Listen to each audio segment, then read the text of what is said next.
মালদার কালিয়াচক। দিনে এটা একদম সাধারণ একটা জায়গা। মানুষের ভিড়, দোকানপাট, হইচই, সব স্বাভাবিক। কিন্তু স্থানীয়রা চুপচাপ একটা কথা বলে, রাত হলে জায়গাটা বদলে যায়। রাত যত গভীর হয়, রাস্তা তত ফাঁকা হয়ে যায়। দোকানের শাটার নেমে যায়, হাওয়ার শব্দ কেমন যেন ভারী লাগে।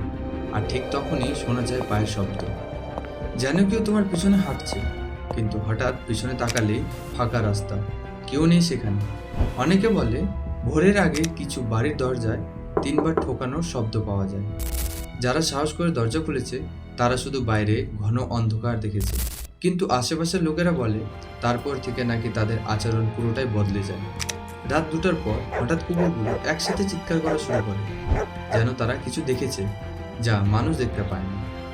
তারপর আচমকায় সব চুপ, পুরো এলাকা অস্বাভাবিক নিঃশব্দ।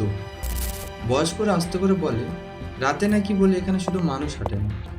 এটা সত্যি নাকি গুজব কেউ প্রমাণ দিতে পারেনি। এর পরের এপিসোডে আরো ভয়ঙ্কর কিছু আসতে চলেছে। তা দেখার জন্য এখনই লাইক অ্যান্ড সাবস্ক্রাইবটা করে ফেলো।